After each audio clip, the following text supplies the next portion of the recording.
পার্টিতে সবাই নেতা হতে চাইছে, শাখা স্তরে কাজের মানসিকতা নেই।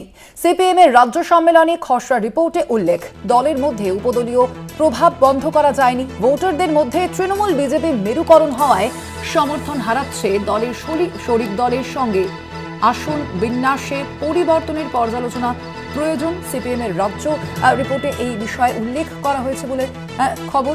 দলের মধ্যে উপদলীয় প্রভাব বন্ধ করা যায়নি। ভোটারদের মধ্যে তৃণমূল বিজেপি মেরুকরণ হওয়ায় সমর্থন হারাচ্ছে দল। শরিক দলের সঙ্গে আসন বিন্যাস পরিবর্তনের পর্যালোচনা প্রয়োজন রয়েছে। রাজ্য সম্মেলনে আজ এই বিষয়গুলি উঠে আসতে চলেছে বলে জানা যাচ্ছে। এখনো পর্যন্ত সামনেই রয়েছে 2026-এর যে পশ্চিমবঙ্গ বিধানসভা নির্বাচন, এবং সেই বিধানসভা নির্বাচনের আগে সিপিএম এর যে রাজ্য সম্মেলন, সেই রাজ্য সম্মেলনেই একাধিক বিষয় উঠে আসবে বলে জানা যাচ্ছে। দলের মধ্যে উপদলীয় প্রভাবও বন্ধ করা যায়নি এবং সেই বিষয়টিও পর্যালোচনা করা হবে আজকের এই যে রাজ্য সম্মেলনে, সেই বিষয়টিও উঠে আসবে বলে জানা যাচ্ছে। আমরা এই বিষয়ে কথা বলবো। আমাদের সঙ্গে রয়েছেন ফোন লাইনে বিশেষ প্রতিনিধি অঞ্জন রায়। অঞ্জন দা, কি জানা যাচ্ছে এই যে রাজ্য সম্মেলনে মূলত কোন কোন বিষয় উঠে আসছে? দেখো, আজকে থেকে সিপিএম এর রাজ্য সম্মেলন শুরু হয়েছে এবং চলবে 25 তারিখ পর্যন্ত।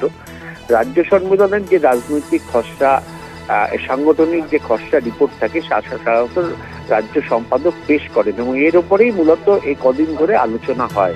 তাদের দলের কি দোষ ত্রুটি আছে, কেন তারা পারছে না, কেন তারা শূন্য হয়ে গেছে, এর বিস্তারিত যেমনি পর্যালোচনা হবে তেমনি নানা রকম সাজেশন আসবে। আমরা সাংগঠনিক রিপোর্ট কলকাতা টিভির হাতে কিছুটা এসছে, আমরা দেখতে পাচ্ছি তাতে পার্টি কিন্তু পরিষ্কারভাবে স্বীকার করছে যে শাখা স্তরে নেতা হওয়ার থেকে রাজ্য জেলা স্তরে নেতা হতে চাইছে। অর্থাৎ বুথে বুথে যে সংগঠন করা, সেই সংগঠন করার প্রবণতা পার্টি কর্মীদের মধ্যে কমে গেছে। দ্বিতীয় হচ্ছে, বলছে যে পার্টিতে নতুন লোক এসছে, নতুন পার্টির সদস্য হয়েছে, কিন্তু তার থেকেও বেশি পরিমাণ পার্টির সদস্য ছেড়ে চলে গেছে।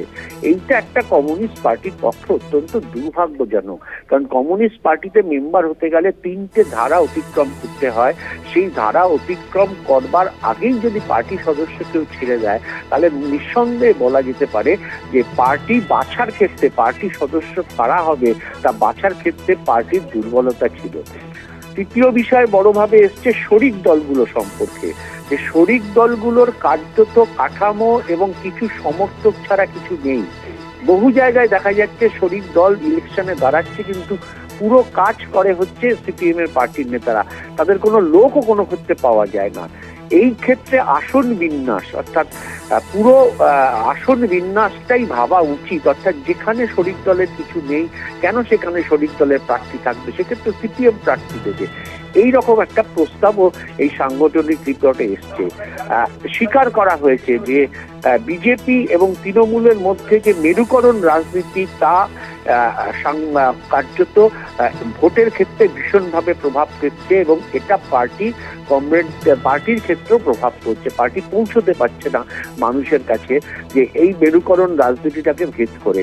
সেই কথাটাও এবার সাংগঠনিক রিপোর্টে বলা হয়েছে এবং বলা হয়েছে যে নিচু স্তরে যদি সংগঠনকে প্রভাবিত করতে না পারা যায়, তাহলে কোনোদিনই পার্টির এগিয়ে যেতে পারবে না, বা যে শূন্যস্থান আছে লোকসভা বা বিধানসভা আসনের ক্ষেত্রে, তাও পূরণ করা সম্ভব হবে না। ধন্যবাদ আপনাকে। আমরা কথা বলছিলাম, ফোন লাইনে ছিলেন বিশেষ প্রতিনিধি অঞ্জন রায়।